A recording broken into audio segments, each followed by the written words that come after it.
안녕하세요. 오늘은 우리 한민족 전통 문화 윷놀이에 담겨진 우리 문화에 대한 이야기가 되겠습니다. 윷놀이는 설날부터 정월 대보름까지 실시하는 우리 전통의 민속놀이입니다. 남녀노소 누구나 즐길 수 있고 실내외 어디서든지 할 수 있는 윷놀이는 승벽을 겨루는 묘미가 있습니다. 윷놀이의 가장 큰 재미는 승부에 변수가 있다는 것입니다.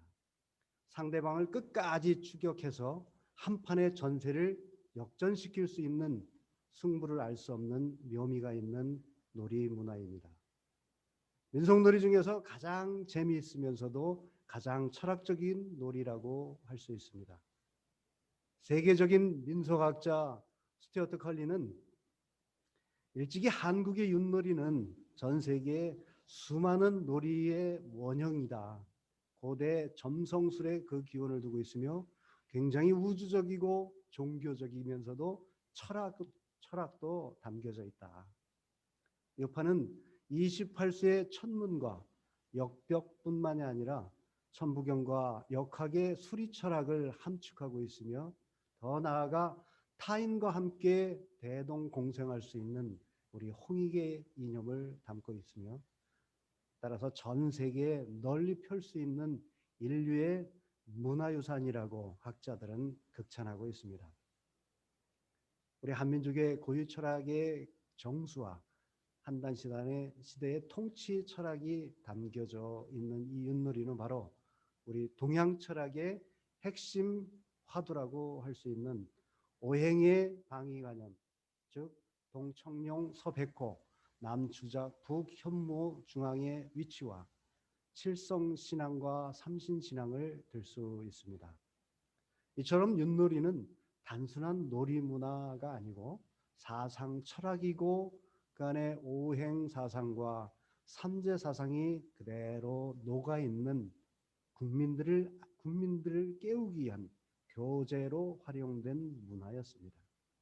그러나 이 문화가 중국에서 돌아온 것으로 우리는 잘못 알고 있습니다.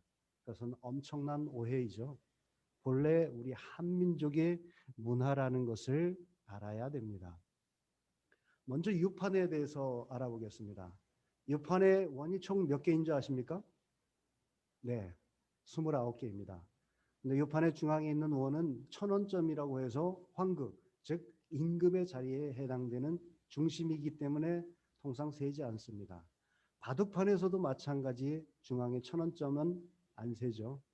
그래서 유판에는 원이 28개, 바둑판에는 360개가 있습니다.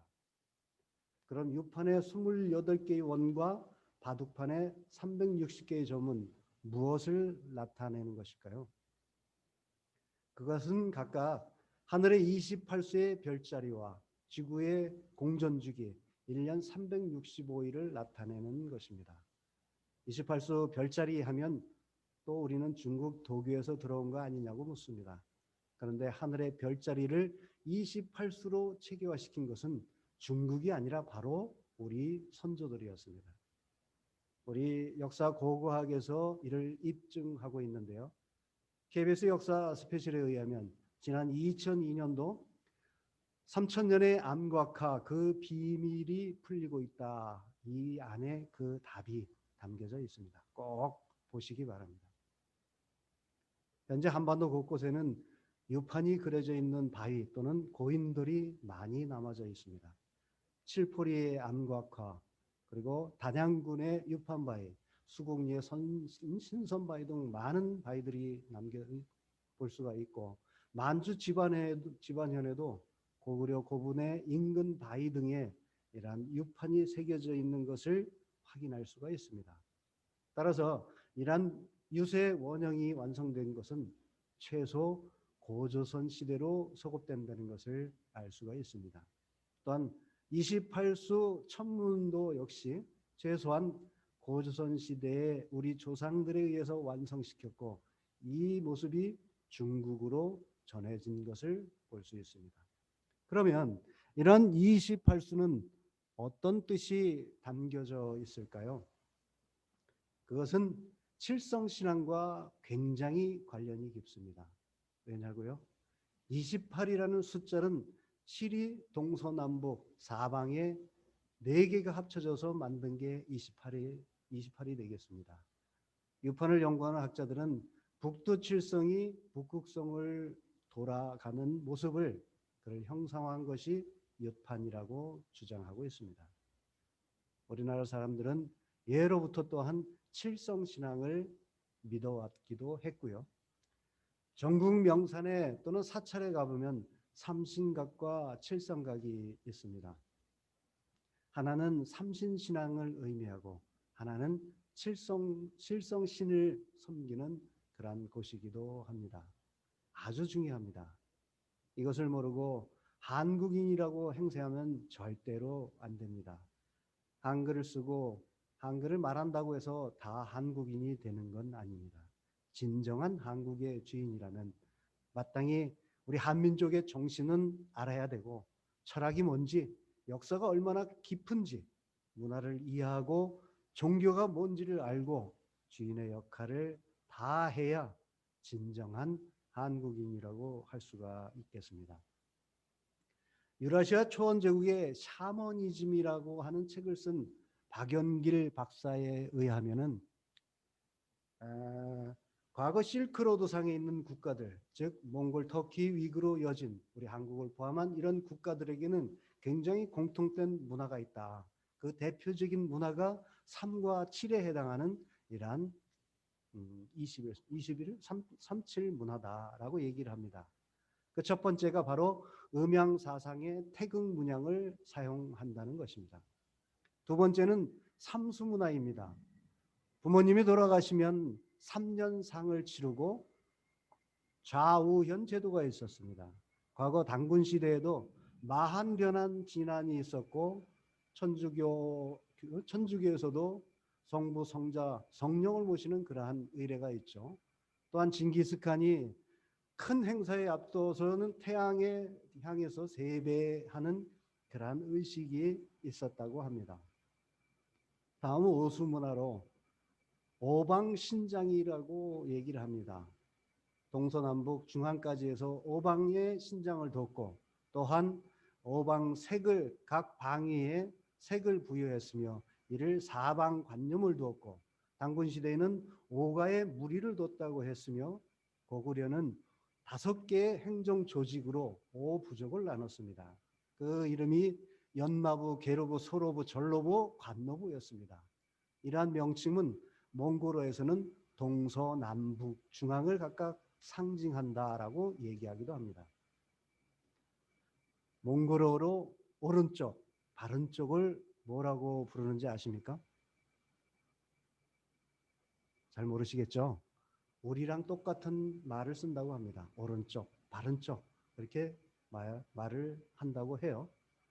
네 번째로는 이제 칠수 문화입니다. 몽골의 장례 풍습에 말을 타고 장지로 가기 전에 말을 7바퀴 돌고 이동을 한다고 합니다. 또 우리 문화에는 칠선녀가 있고 북두 칠성신앙이 있었습니다. 5번째는 광명사상입니다. 초원에서 몽골 유목민들이 궤를 설치할 때 문은 반드시 동쪽이나 남쪽에 그 문의 위치를 한다고 합니다. 또한 흰 옷을 즐겨 입었었던 것은 우리와 같은 그러한 문화를 가지고 있음을 증명하는 대표적인 문화라고 볼 수가 있고요. 기타 문지방을 밟지 않는다든가 왼손보다 오른손을 위에 항상 위치하게 하고 굴렁쇠놀이, 가위바위보 또는 활을 잘 쏘는 사람을 주몽이라고 얘기를 한다고 합니다. 또한 까마귀를 신조어로 숭배하기도 하고 고구려 고분 벽화에 보면은 삼조가 있습니다. 또한 북부의 해모소 단고는 오우관을 쓰고 해모소를 상징하는 관으로 사용하기도 하죠. 그래서 국학원은 이러한 옛 정신, 천지인이 담겨 있는 이 문화를 그대로 전수하기 위해서 우리 상징 문양을 삼조고를 사용하고 있습니다. 또한 삼국유사 고조선기에 의하면은 곰과 호랑이 신화가 있습니다. 마늘과 쑥을 먹고 21일간 금기하는 수행을 통해서 사람이 됐다고 하는 모양이죠. 곰이 사람이 될 수가 있겠습니까? 지선적에서 천선적으로 이렇게 마음의 정화가 일어나고 깨달음을 얻었다라고 하는 그런 문화를 신격화한 게 바로 이 삼국유사에서 나오는 곰과 호랑이 얘기가 되기도 합니다. 여기서 중요한 게 21일입니다. 7이 3번 간다 해서 21일, 즉 삼신사상과 칠성신앙이 그대로 담겨져 있는 그러한 문화이기도 합니다. 그리고 오행사상이나 하도낙선이 육식갑잔이 하는 것은 다 우리 동이족의 문화였던 것입니다. 태백일사에 윷놀이에 관련된 내용이 적혀 있습니다. 배달국 시대 치우천왕 때 자부선인이 환역을 강연하고 신지혁덕이 이를 문자로 적은 것이 천부경의 유의다라는 기록이 있습니다. 환역은 태우복희에 의해서 만들어졌습니다. 자부선인은 태우복희의 환역을 또 태우복희와 동문수학을 했던 발길이 선인의 후손이라고 얘기하고 있습니다. 그런데 이러한 윷놀이는 그 이전에도 당연히 존재했었겠죠. 현재까지 밝혀진 사실들을 종합해 볼 때 환국시대 또는 그 이전의 선사시대부터 존재했음을 우리는 추정할 수 있습니다. 그 자취는 환국으로부터 베링해를 넘어 아메리카 인디언들의 풍속에 그대로 생생하게 남아있는 것을 볼 수가 있습니다. 바로 북미 인디언들의 윷놀이와 마야족의 불게임, 아즈텍의 파플로 게임, 그러한 형태로 남아있고, 또 캘리포니아에 있는 소노마 레이크의 인디언 풍속 박물관이 있습니다. 여기에는 인디언들이 즐긴 이러한 윷놀이 문화가 그대로 담겨져 있고, 이러한 놀이 문화는 우리와 똑같은 그러한 형태를 갖고 있다라고 하는 것이죠. 이처럼 이 신의 뜻을 담은 이러한 윷놀이는 종교의식으로도 사용됐습니다. 즉 저물치기도 했었고요. 또한 윷으로 풍흉을 점치는 우리 농가의 풍속과도 아주 흡사한 것을 우리는 찾아볼 수가 있겠습니다. 그런데 윷놀이는 마치 중국으로 건너가서 중국 문양인 양 돼 있고 저포놀이로 변천돼서 다시 우리 본국으로 역수입되기도 하였습니다. 우리나라에서 유세에 대해 본격적으로 연구한 것은 일찍이 조선시대의 학자 김문표에 의해서 시도가 되었습니다. 그의 주장을 요약하면 윷을 만든 사람은 도를 아는 사람이었다. 또한 윷판의 둥근 문양은 하늘을 형상화하고 네모진 속은 땅을 본받았다라고 하는 천원 지방의 궤를 담은 설하고 있고, 안팎으로 늘어선 것들은 28수를 얘기하는데 소위 중앙의 북극성을 중심으로 제자리에 바깥을 향하는 모습이라고 하였습니다. 그 밖에 육가락이나 말의 모양 또는 숫자까지도 이러한 음양 오양의 심오한 이치가 담겨져 있으며 본래 천시를 점쳤던 또는 하나의 풍흉을 예측하고 충무공 이순신은 임진왜란 당시 윷을 던져서 점을 치기도 했다는 척자점이 있었고 이를 놀이문화로 활용하기도 하였습니다.